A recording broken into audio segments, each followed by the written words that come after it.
Welcome to Pet Sitter Confessional. Today, we're brought to you by Time to Pet and peaceful pet music, calm music for pets on YouTube. What does having good PR mean to you? And how do we, as business owners, take full advantage of it to help our businesses? Today, Remy Bibaud, owner of Pet Perennials, joins the show to share how to foster public relations and make the most of them for your business.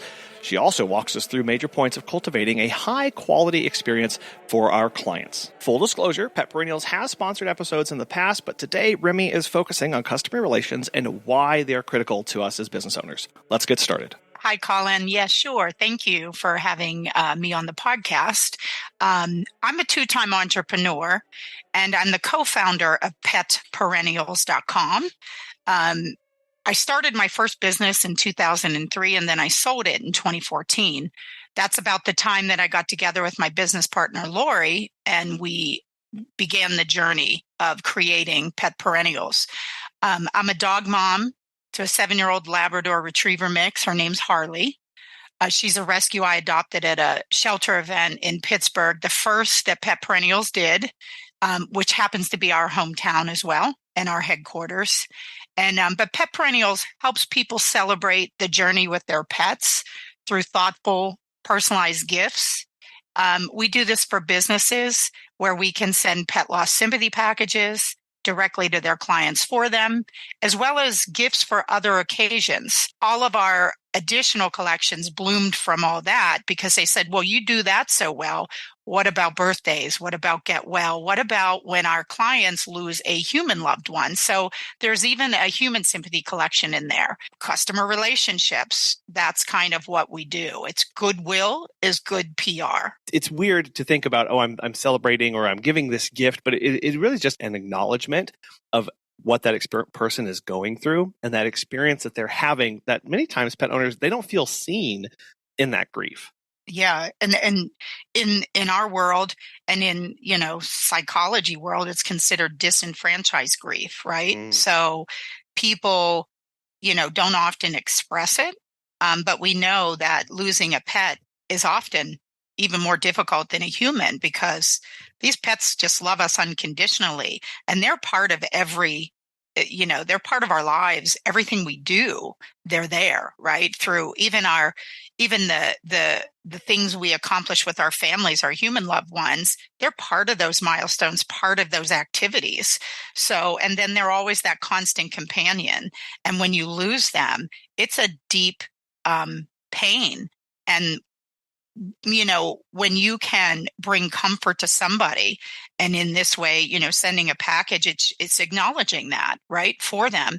And then above and beyond that, it is honoring that pet that in their eyes, was their heart. So it deepens your relationship with that customer at the end of the journey, and then it really has a return on investment, if you want to put it into business terms, where they tell their friends, they tell, people on their social media channels. It's such a connected world these days.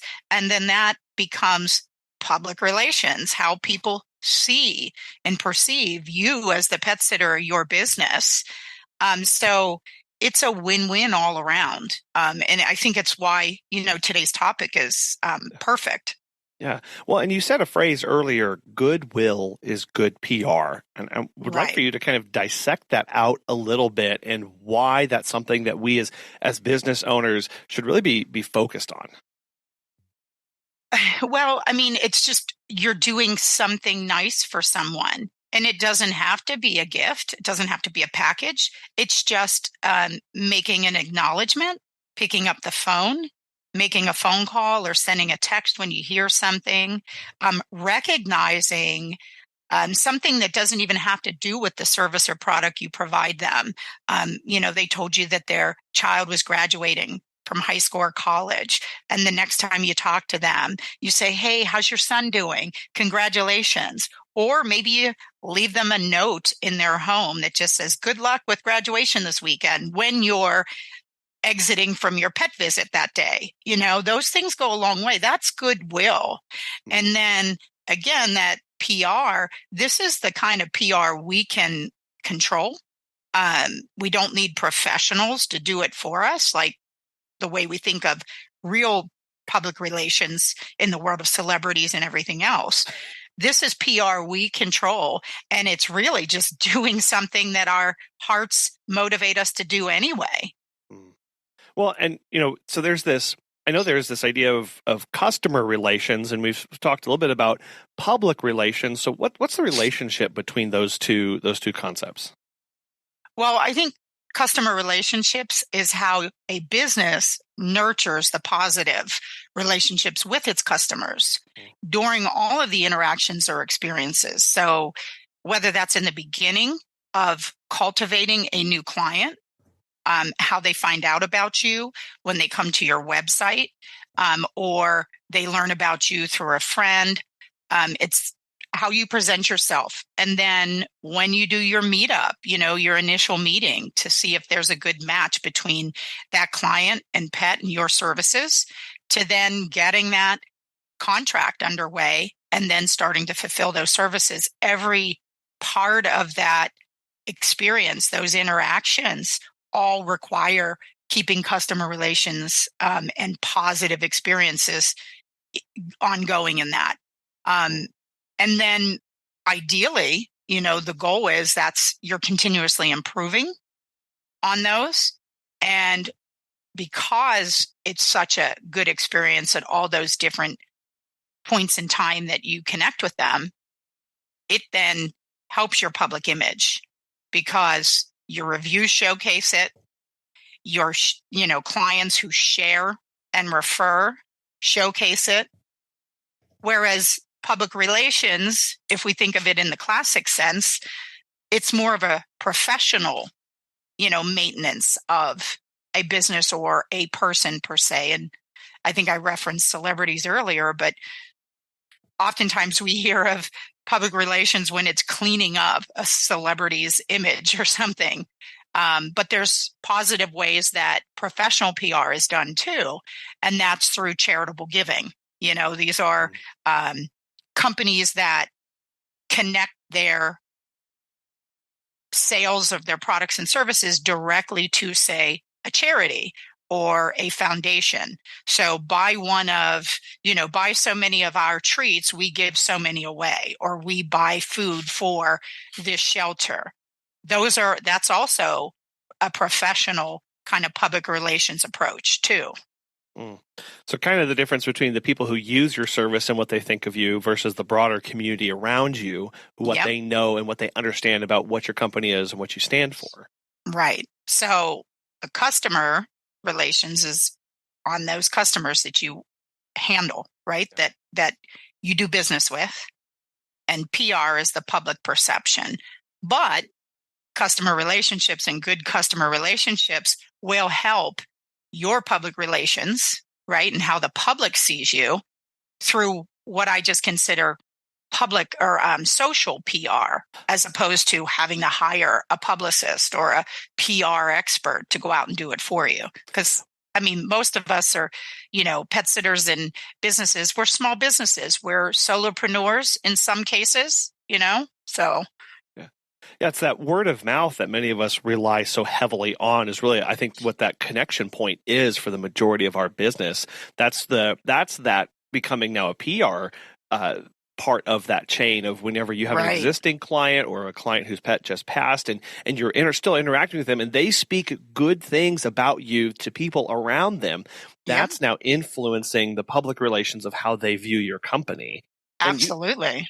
You said that there's that process of when we bring on a new client of cultivating a new client. And I really love the imagery that entails of what that brings to mind of it is a process of, when I think of that, I know some people may also think of, well, I've got to train a new client on my policies and my procedures and how to book and what the expectations are and when my cancellation policy is.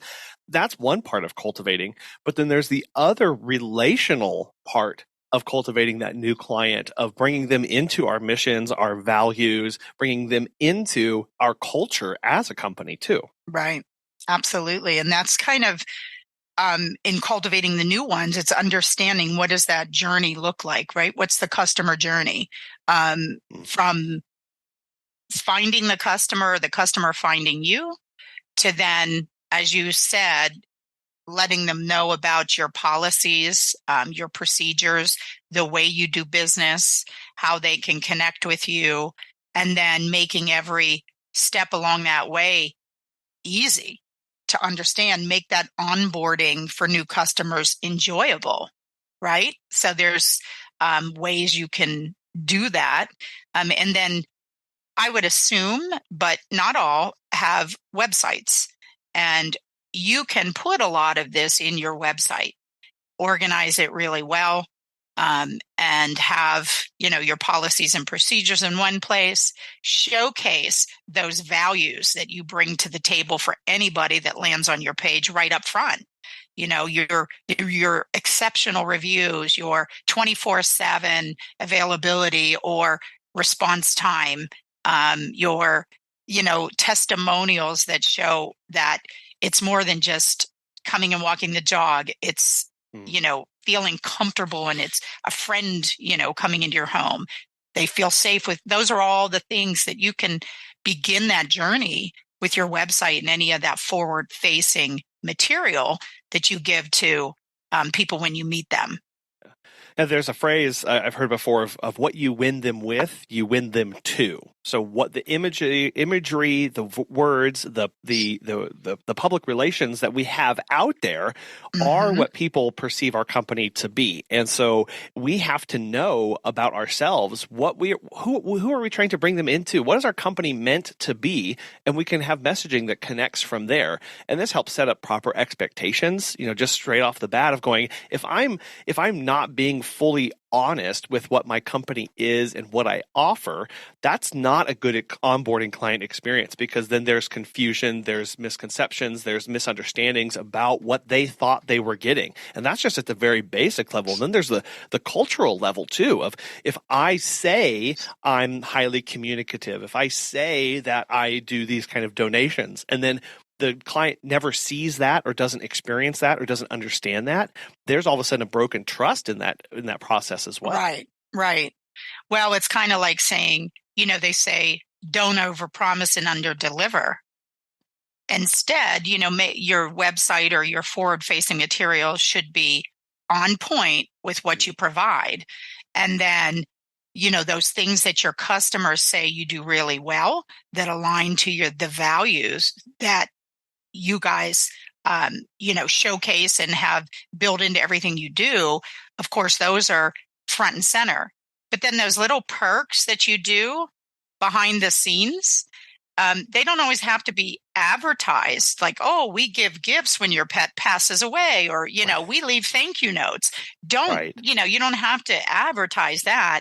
Those are the things that then you end up over delivering, right? And those are those like delightful moments when they come home and, the progress report card that you have for their pet, they get real excited about that. They show that, they put it on their refrigerator, or you left them a thank you note, a handwritten note.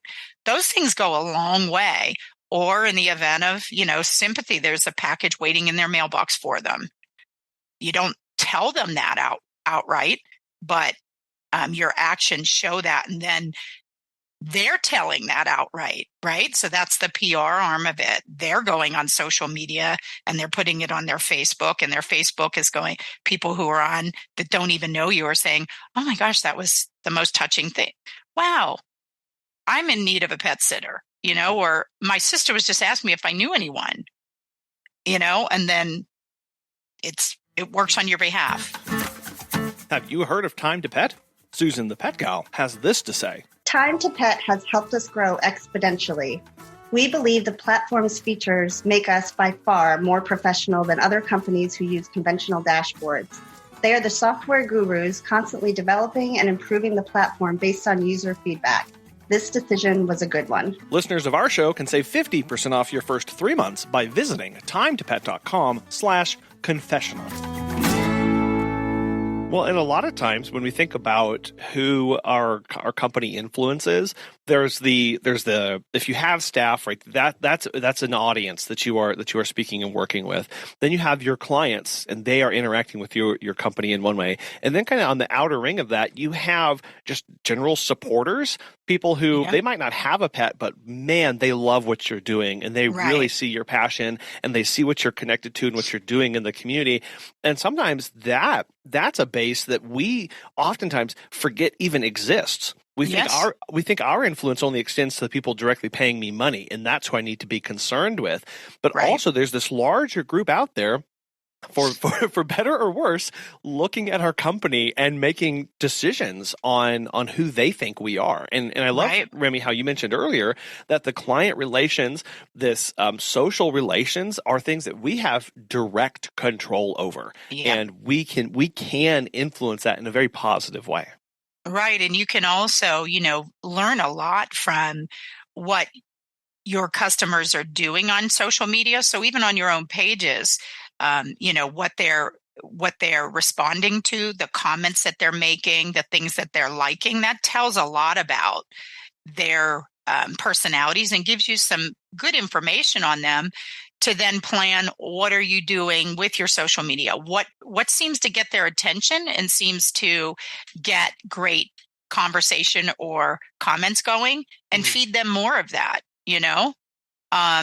Obviously, I think, people love to see their pets in prime time, as long as you have approval to do that. So you have the right to, publicize or not publicize the images and stories of their pets. Those are things that can really make for awesome social sharing, and then social listening, which is paying attention to those comments and likes. And even, sometimes, the lower reviews from time to time, you can better respond to those. And then again, that just shares out into the networks. So that's 6 degrees of separation. Everybody's connected somehow, some way. Well, you said that word, negative reviews, and I know I probably sent heart palpitations to many business owners with that phrase, because we all have one. We all have something that just really didn't work through, really didn't meet expectations. And sometimes that may be a bad review. Maybe that's a negative community outreach experience, or some interaction that we've had that's just not up to our standards. And it's sitting out there in the public. And we've got this now, this perception, or this piece of information for the public to start taking in and digesting and making assumptions. How do we as small business owners, as pet sitters, take those negative experiences, those negative words that are out there about us, and how do we, I don't know, like move past those or change how we view those? Yeah, well, always pay attention to your reviews, whether that's on Google or it's on your website, however you're collecting those reviews that then the public has access to, Yelp, all the different directories. Just pay attention to those and address them right away. We make sure as best as we can that we reply to every review to say thank you for the review, whether it's on our website, whether it's on Google, whether it's on Etsy, or wherever it's at. We thank people for giving us a review. We also then, with the negative reviews, if there are them, we address them right away. I always say restate the grievance. You don't have to go into the detail of maybe it's a paragraph they wrote, but restate it so you let that person know you heard them, right? Because we're doing this all digitally. So kind of restate, I understand you had this problem, and then provide, a suggestion on how it can be remedied, or a way for them to contact you, in a whether that's PM us or use our email, contact us, or, whatever way you can for them to, know they can reach out to you, and you'll resolve it offline. But it lets the public know that you're not just sloughing this off. You're addressing it right up front, and you're going to remedy it. And then, you do get cantankerous people that you can't just, no matter what you do, you're not going to satisfy them. But at least when you put that publicly, that you're understand the grievance by stating it, and then give them an opportunity to either say, we'd be happy to do this, or please reach out to us at our email specifically about this, and we'll, address it and find a resolution. The public knows you're working to remedy that. Well, that's the key there, is understanding that in some instances, yes, we are responding directly to that review, but in a much bigger sense, we are responding to everyone who's reading that review, and everyone who didn't write it, because that starts speaking to the character of the company. That starts speaking to how serious you take it or how you would handle these things. And that, by far and away, is often more important than exactly resolving that issue for that one person. Absolutely. And again, it's what the public's perception, right? They always say, I think the word is in the news, no news is good news, right? So no news is good news. And if it's out there, then 9 times out of 10, think of your local news channel. When you turn it on, they're starting with the most negative stories right up front, right?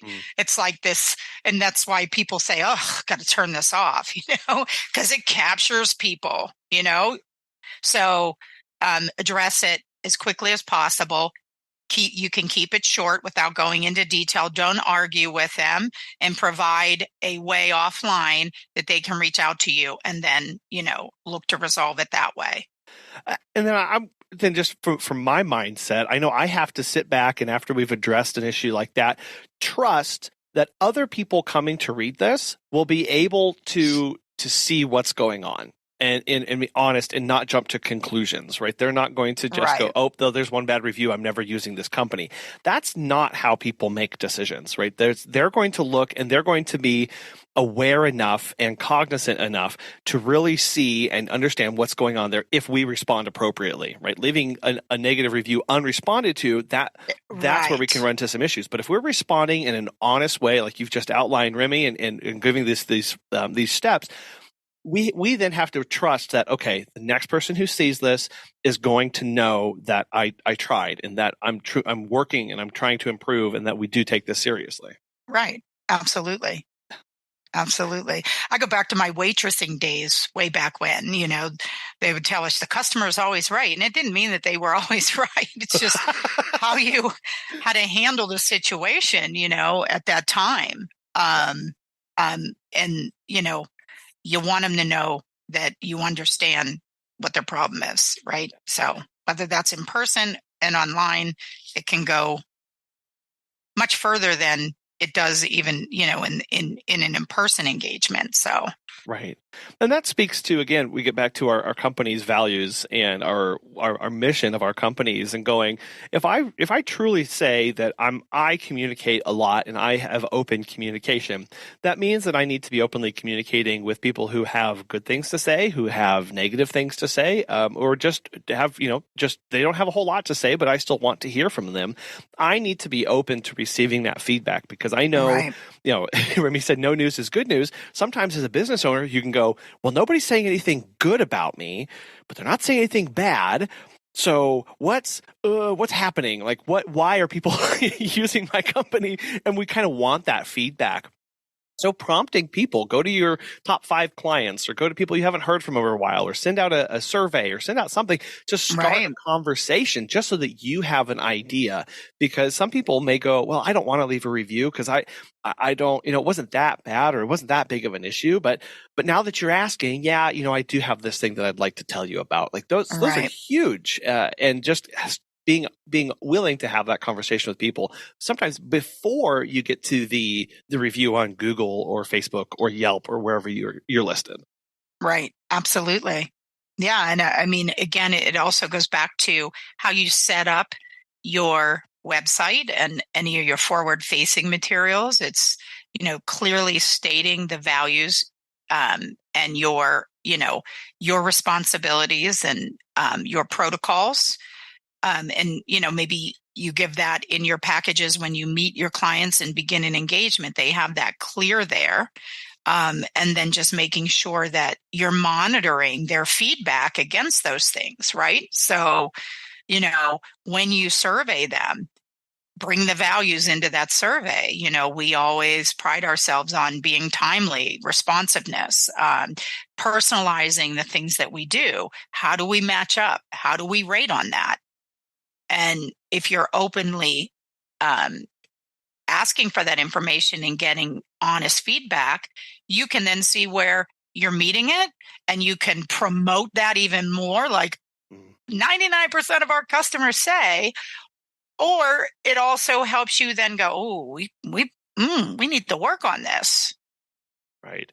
Yeah. So that you can have that continuously improving that. I know you mentioned that earlier, Remy, of like when it comes to customer relations, we need to always be improving. And the only way we can do that is if we know what on earth is going on with our clients and our customers. Right. And that gets to I think a portion of this of how we communicate and different channels that we can utilize when talking to our clients versus talking to the public. And I was wondering, how you navigate that of, if you have some information, is it, is this something I tell my clients? Is this something I tell the public? Is this something I tell both? And how we can kind of walk through understanding what information goes where, because there's a lot of possibilities. Right. Well, I think, obviously the surveying that's done with your customer base, whichever way you choose to do that, using, I always I'm old school. I like things that I can pick up and see with my hands. So it could be as simple as, a feedback card that you're leaving there, and then they can put their comments and then check it against the things that you promised to deliver on. And then you take and correlate all that, the feedback, and then are able to track it that way. You can use, survey tools, use your email, program. If you have MailChimp or Constant Contact or anything like that, you can build some of that stuff into those communication pieces. And, put it in a schedule. It's like every 3 months, reach out to a swath of our customer base and just see how they're feeling, about their service. So that is directly interacting with the base. And then what you glean from that information can also be used in your marketing, because now you actually have the data. Yeah, kind of viewing it as I've got some internal communications and I've got my external communications. And my internal communications, maybe that is my that's my email list. Those are my clients. Those are people who are using my services, and that's where I can ask questions. I can send information. I can get good data from. I can have a direct conversation with them there. And then I love that idea of going, okay, what I've learned on this or how this is going is what I can now put on social media. Is what I'm going to put on Instagram. It's going to be the next video I make for TikTok or Reels or whatever that is. And there we see that interplay of how I feel with my customers, how I'm doing on this side, is now what I can do and showcase in the public forum to help elevate that experience. Because again, that's something that we have direct control over. I know I've come back to that twice. I've come back to it, but I think that's so important to remember of that. It's not just a nebulous thing of it happens to us. We can exert some influence over that. Right. Absolutely. You have control over the relationship with your customers, and then how you can use that relationship to benefit on the public side. Well, and I know many of our listeners are solo sitters and solo entrepreneurs, and this can sound like an awful lot to do and take care of. And for many of us who are going, well, I just barely finished 20 visits today, and now I have to be concerned about what other people are thinking about me. How do we manage this to make sure that it's still workable for us? Well, I think it's it might not be something that you can do every single day, but every few days you need to take a look at the feedback you're getting from your customers. Look at your social media. Just reply as quickly as you can to that. There is, in your business software, I think a lot of these software programs that are out there that help you manage your pet sitting business. If a solo pet sitter is doing and using that, they've got some of these tools built in. And you can go into your customer dashboard and see some of this, right? So that helps. It is, unfortunately, it's something that we have to do, and we don't always have the time and the energy at the end of every day to do it. So you might even consider having, a specific period of time blocked out every week or every couple of days where you don't have your appointments, so you can kind of handle and nurture that customer relationship experience. Yeah. It'll pay off in the end. Yeah, just setting that time aside and recognizing this could be a daily task, but if I don't have time for it daily, do I have time for it weekly? Do I have time for this monthly? And then going, okay, if I'm doing it weekly, what other things could I be doing monthly, or what's my quarterly things? And just taking these tasks and breaking them out and going high to low importance here. Okay, if I get a review, I need to respond within the next day or two, as immediate as possible. Maybe I don't need to be sending out daily surveys and analyzing the responses daily. Maybe that's a once a quarter thing. And you can start setting this out a little bit and just separating it all out. And that's going, man, this is a big deal. This customer relations, this public relations. What can I do a little bit throughout the year and build up to something a little bit more than what I'm doing now? Right. Yeah. I think that's a good approach. And you said the word customer experience before. For you, Remy, how do you define a high quality or an exceptional customer experience? I kind of go back to my sales days, which I'm always a salesperson, being the owner of the business. But I think it's when both parties leave the table feeling satisfied with the interaction, the engagement, the product, the service. It's not about, I won this game, that we're playing, or I came out the winner. It needs to be a win-win. So I think in all interactions with our customers, you feel satisfied that you provided them the quality service that they expect, and they feel satisfied. A lot of pet owners don't know how to react when their beloved pet is facing a bout with anxiety, noise sensitivity, or even depression. However, there are various studies that have proven that animals react very positively when calming music is played for them.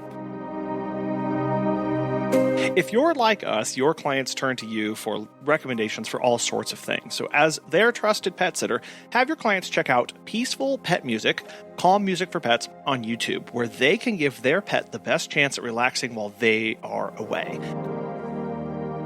From peaceful melodies to soothing nature sounds, this YouTube channel is their go-to spot for when the client's pet is anxious and they don't know where to turn. Complete with beautiful and vibrant animations, their videos will become your home for the tools needed to help your client's pet in a state of peacefulness. Be sure to subscribe at Peaceful Pet Music, Calm Music for Pets on YouTube, and hit that bell so you never miss a moment of music.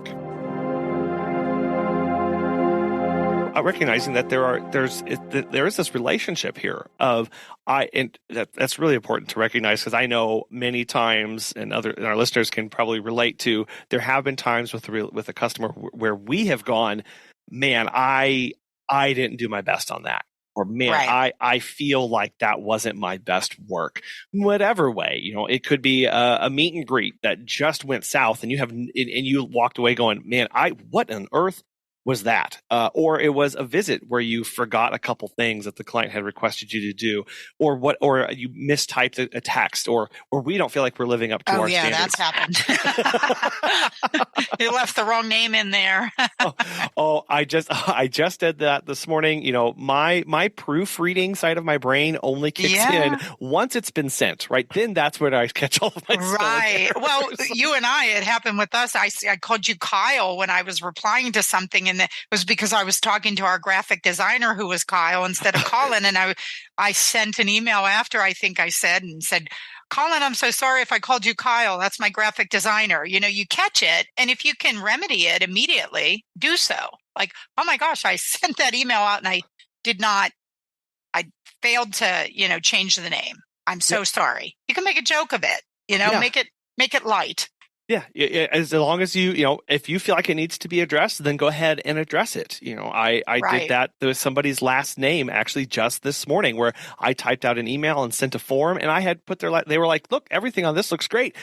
That's not my last name. And I was like, oh my gosh, like I was reading 3 emails, right? I was doing too much at once. Right. And it happens. It happens. And just being human about it, apologizing, correcting it quickly, and then recognizing, okay, that happens. That happened that one time. Oh, that wasn't good. If that's something that continually happens a lot, then we have to step back and go, what do I have control over the situation that I can change so it doesn't happen next time? Maybe maybe it's me not trying to respond to Facebook messages and send out an email and get something scheduled and talk to my wife who's down the hall asking me some questions. Right. I mean, I think that's the challenge we all have.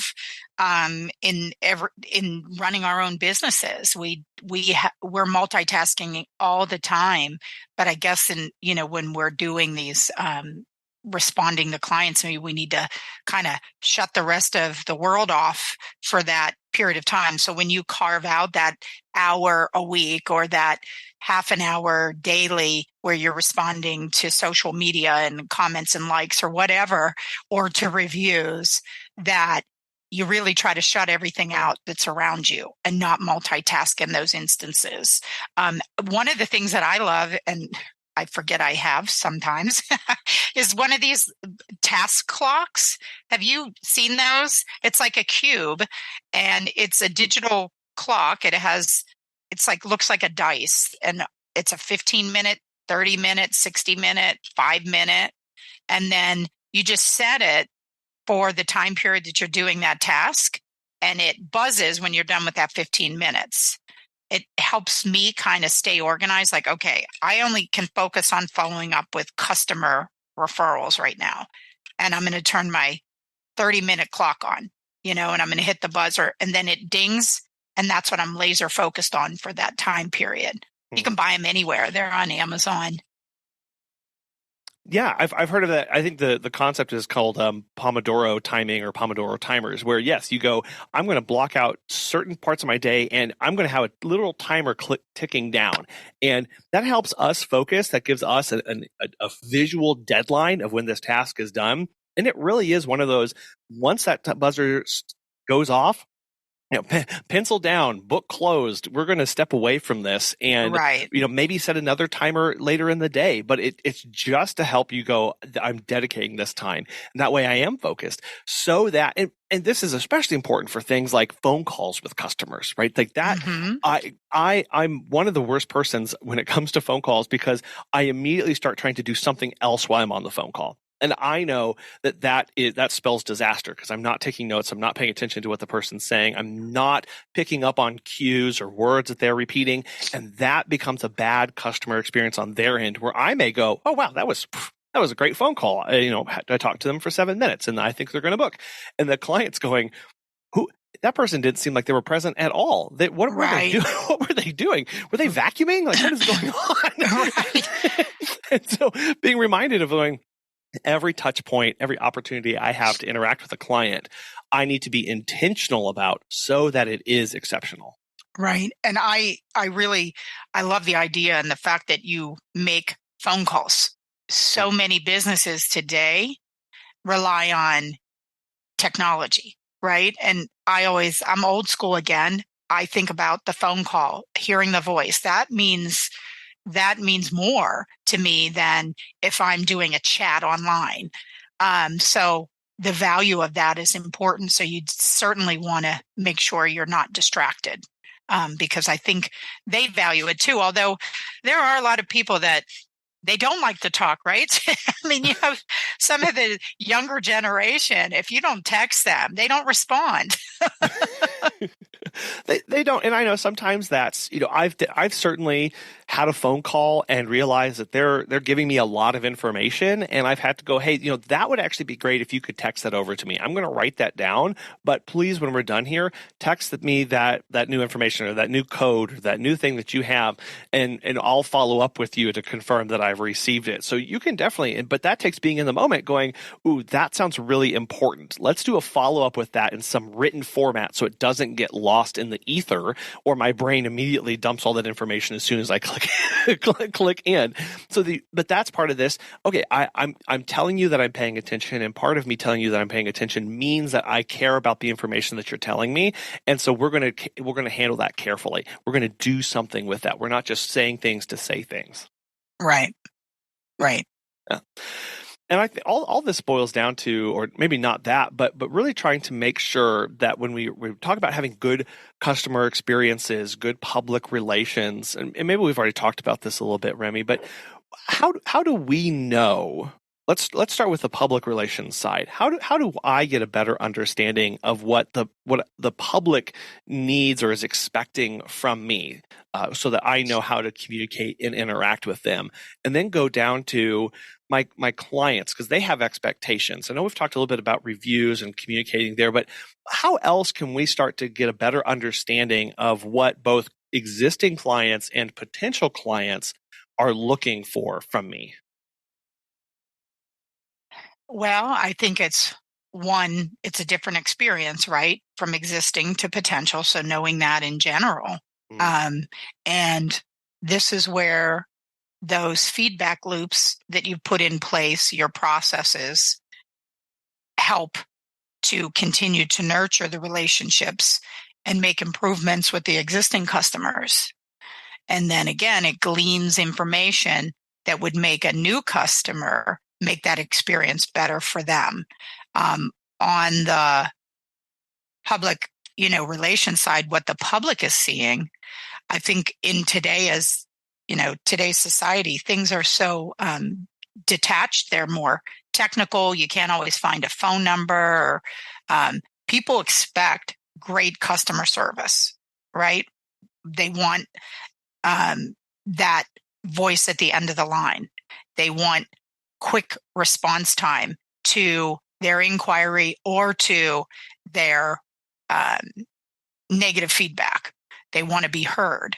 So whether it's your customer or potential customer, or it's just the public, you have to promote that exceptional customer experience to the public, because they get it.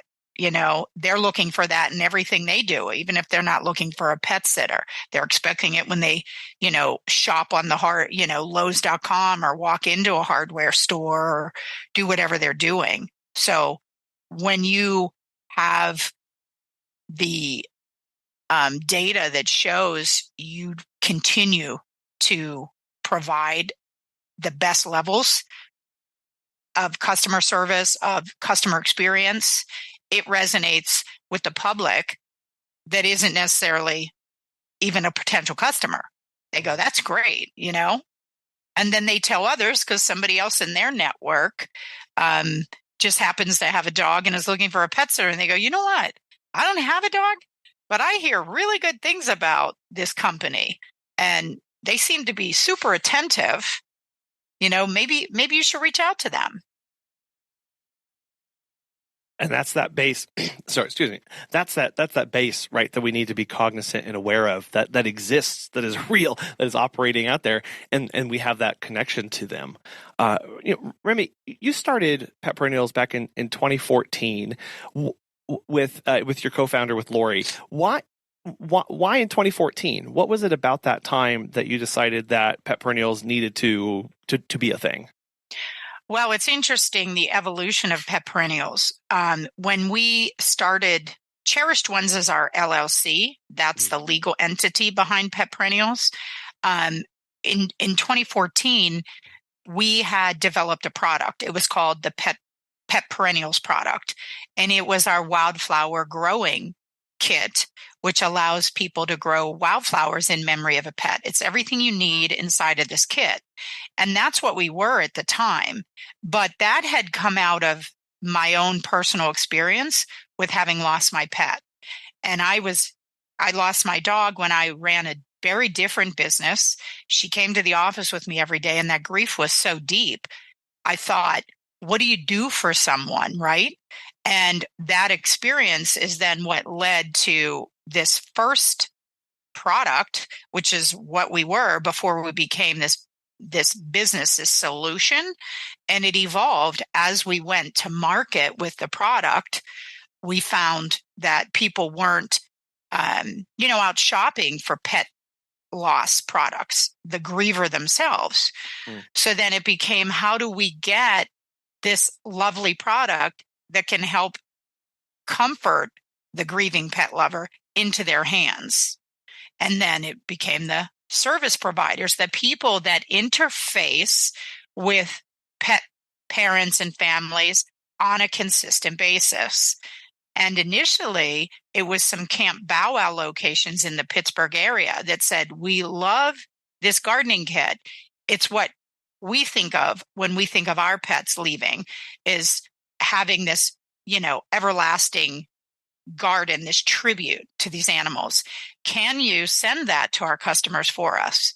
And then that's figured out a way to do it for the Camp Bow Wows here in Pittsburgh. And then we thought, wait a minute, how many more of these businesses touch these families on a consistent recurring basis that they could use this? And so it began, and that started around 2016, 2017.